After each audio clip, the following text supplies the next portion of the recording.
ओला brand को आप नाम से जानते पहचानते हैं और ओला इलेक्ट्रिक के बारे में आपको बता दूं, फरवरी 2017 में इस कंपनी की शुरुआत हुई थी। शुद्ध रूप से ये भारतीय इलेक्ट्रिक व्हीकल्स बनाने वाली कंपनी इंडिया की कंपनी है और वित्त वर्ष 2024 में सबसे ज़्यादा इलेक्ट्रिक टू व्हीलर्स बेचने वाली कंपनी भी रही है। आईपीओ इशू प्राइस 76 रुपये थी। इशू को रेस्पॉन्स 4.5 गुना इशू सब्सक्राइब हुआ था। रिटेल में 4 गुना, HNI कैटेगरी में 2.5 गुना और QIB कैटेगरी में 5.5 गुना। आइए मुलाकात करते हैं कंपनी के फाउंडर, चेयरमैन और मैनेजिंग डायरेक्टर भाविश अग्रवाल साहब हमारे साथ कार्यक्रम में शामिल हो रहे हैं, जो कि कंपनी के फाउंडर भी हैं, प्रमोटर भी हैं। IIT बॉम्बे से आपने कंप्यूटर साइंस में बीटेक की डिग्री हासिल की है और ओला कैब्स, जिसका इस्तेमाल आप हर रोज़ करते हैं, जानते हैं, पहचानते हैं, उसकी स्थापना भी उन्होंने की और उसके बाद ओला इलेक्ट्रिक, ये एक इलेक्ट्रिक व्हीकल वाली कंपनी उन्होंने बनाई है और इस मुकाम तक पहुँचाया। भाविश अग्रवाल साहब, बहुत बहुत धन्यवाद समय देने के लिए। गुड मॉर्निंग सर, स्वागत है जी बिजनेस पर आपका। सबसे पहले तो आपको आज की दमदार लिस्टिंग पर बहुत बहुत बधाई। आपकी अच्छी लिस्टिंग हुई है, 17-18% स्टॉक ऊपर ट्रेड कर रहा है। रेस्पॉन्स 4-4.5 गुना आपका इशू सब्सक्राइब हुआ। बताएं सर, इशू को रेस्पॉन्स और लिस्टिंग आपकी उम्मीद के मुताबिक रही? अनिल जी, पहले तो बहुत ही अच्छा लग रहा है आपके कार्यक्रम पे आने में। थैंक यू और सर। आपसे बात करने में और आपके द्वारा आपके व्यूअर से बात करने में जी। एंड लिस्टिंग का प्राइस तो अभी मैं तो स्टॉक प्राइस ट्रैक नहीं कर नहीं पा रहा हूँ, आप ही बता रहे हैं तो जी। ये बहुत ही अगर यह है तो बहुत अच्छी बात है कि पूरे इन्वेस्टर कम्युनिटी ने, रिटेल इन्वेस्टर, इंस्टीट्यूशनल इन्वेस्टर्स ने हमारे को ये समर्थन दिया है। एंड हमने इस जर्नी में पब्लिकली कहा था कि ये जो जर्नी है हमारी, ये जो कहानी है ओला इलेक्ट्रिक की, वो जो हमारा पर्पस है, विजन है, ये है एक India manufacturing, India product, India technology story. And इस स्टोरी में अभी आगे बहुत साल हमें मेहनत करनी है और इसलिए हमें इसमें पूरे स्ट्रीट का साथ, समर्थन और सहयोग चाहिए। एंड इसीलिए हमने इसको एक ऐसा प्राइस पर लाया था जिस पे हमें लग रहा था कि अट्रैक्टिवनेस रहेगी and all types of investors को वो प्राइस अच्छी लगेगी जी। तो बहुत हमें ये के अच्छा ट्रेड किया। एंड प्राइस तो ऊपर नीचे चलता रहेगा फ्यूचर में, बट इम्पॉर्टेंट ये है कि हम एज अ कंपनी, मैं एज अ प्रमोटर बहुत ही फोकस्ड हैं कि हम पूरा इस EV मिशन को पूरा करने के लिए पूरा दम लगाएंगे। जी। भाविश जी, जो ब्रांड आपने बनाई ओला की, चाहे वो कैब्स में हो चाहे इसमें टू व्हीलर्स में, वो बहुत ही कमाल की है और इतनी कम उम्र में आपने ये कारनामा भी किया है तो लोग आपको उसके लिए बहुत पसंद भी करते हैं। जो कुछ प्राइवेट मार्केट और पब्लिक मार्केट में एक फ़र्क है कि पब्लिक मार्केट में लोग प्रॉफिटेबिलिटी देखना चाहते हैं। आपकी कंपनी के बारे में मैं सिर्फ एक ही सवाल जो मेरे मन में है और मैं हमारे दर्शकों के बिहाफ पे आपसे पूछना चाहता हूँ, कब तक आप मुनाफे में आ जाएंगे? कंपनी प्रॉफिटेबल कब होगी? अनिल जी, आप देखिए, अगर हमारे पास्ट के फाइनेंशियल्स FY24 जो हमने प्रोस्पेक्टस में डाला था, उसको ओवर FY23 90% रेवेन्यू ग्रोथ था जी। और EBITDA मार्जिन जो एक प्रॉफिटेबिलिटी मेट्रिक है, -43% से -19% हुआ था, तो 24% पॉइंट का इंप्रूवमेंट इन 1 ईयर। तो ये एक इम्पॉर्टेंट चीज़ है क्योंकि मैन्युफैक्चरिंग बिजनेस जो है हमारा, इसमें जैसे जैसे हम स्केल बढ़ाते जाएंगे, क्योंकि इन्वेस्टमेंट तो हमने कर दिया शुरू में और हमने काफ़ी लार्ज स्केल इन्वेस्टमेंट किया था ताकि ये जो हमारा पूरा मैन्युफैक्चरिंग और सप्लाई चेन है उसके वो हमारे पास पूरा बड़ा बन जाए ताकि हम स्केल पे EV गेम खेल सकें। अब जैसे जैसे हमारा वॉल्यूम बढ़ रहा है वैसे वैसे हमारी प्रॉफिटेबिलिटी इंप्रूव हो रही है क्योंकि दोबारा और कॉस्ट नहीं बढ़ती है, वॉल्यूम बढ़ता है बट कॉस्ट उतनी नहीं बढ़ती है उसके साथ, तो हेंस मार्जिन इंप्रूव करता है। अब आप हमारे Q1 के रिजल्ट देखेंगे कुछ ही दिनों में तो आप देखेंगे हमारे Q1 में हमारे पिछले साल से वॉल्यूम बढ़े ही हैं और ये वॉल्यूम तो डेटा ऑलरेडी पब्लिक है गवर्नमेंट के वाहन पोर्टल पे। तो वो वॉल्यूम जैसे बढ़ेगा वैसे प्रॉफिटेबिलिटी बढ़ेगी। दूसरी चीज़ हमारी एक स्ट्रैटेजी रही है कि हम वर्टिकली इंटीग्रेट करें कोर जो मैन्युफैक्चरिंग, कोर कंपोनेंट्स की मैन्युफैक्चरिंग और टेक्नोलॉजी है।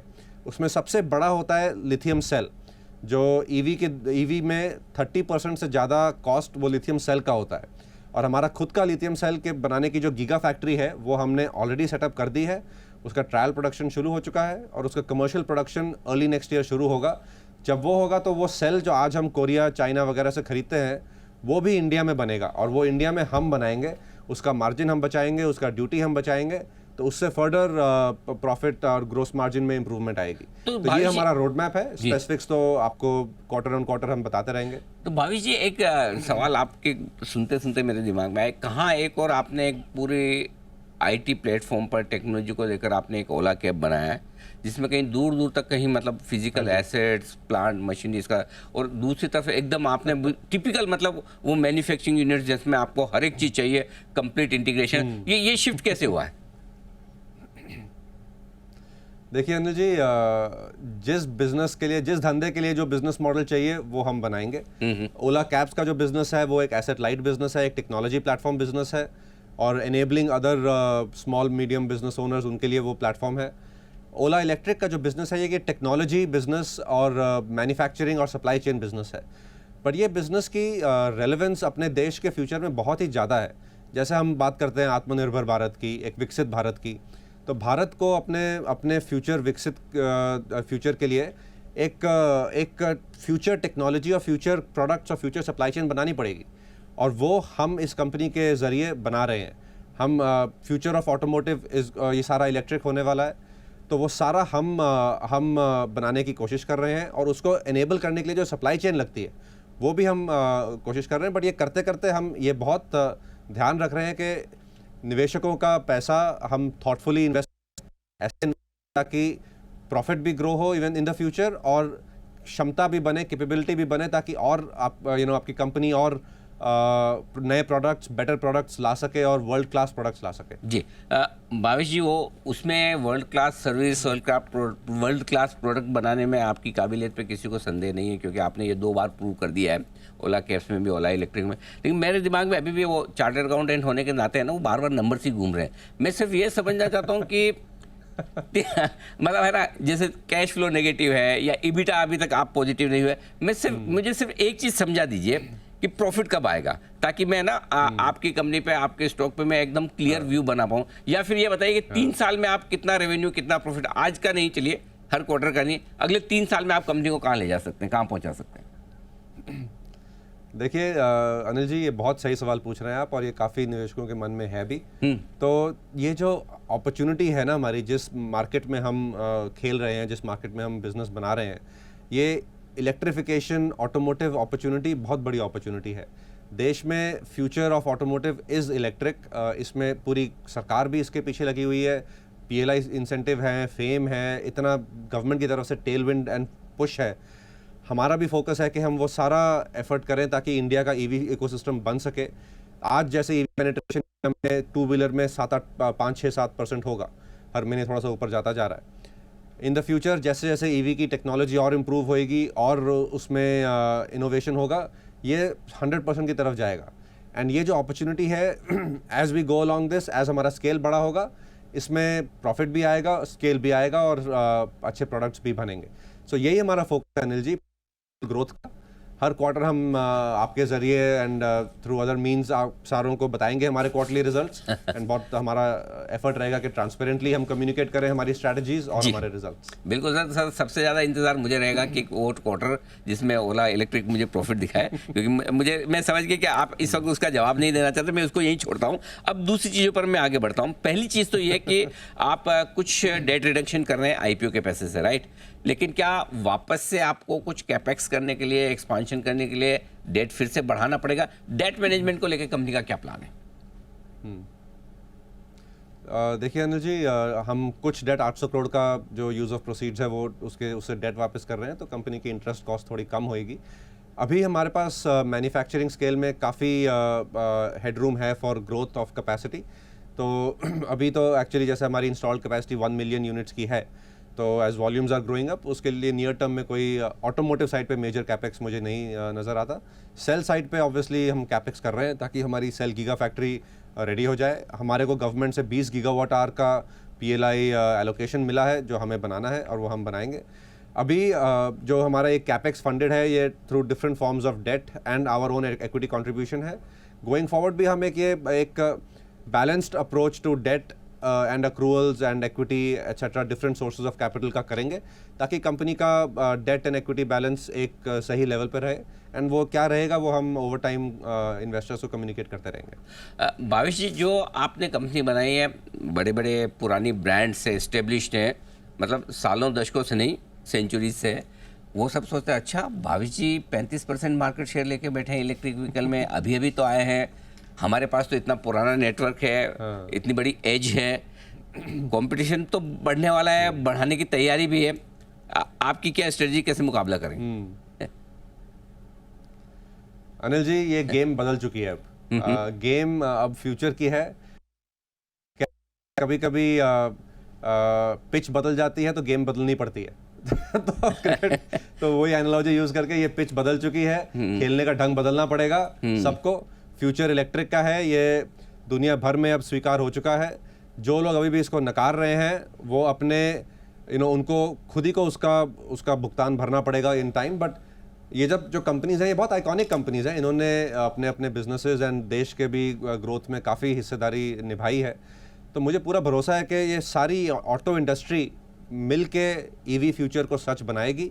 ना सिर्फ ओला, हम पहले लिस्टेड कंपनी है ईवी, बट पूरी ऑटोमोटिव इंडस्ट्री मिल के इसको सच बनाएगी, क्योंकि इंडिया की जो अपॉर्चुनिटी है वो पूरे विश्व में नंबर 1 ईवी हब बनने की अपॉर्चुनिटी है। एक पूरा विश्व चाह रहा है कि एक दूसरा मैन्युफैक्चरिंग हब मिले उसको, जहाँ से वो high quality modern products at reasonable prices खरीद सके या बना सके।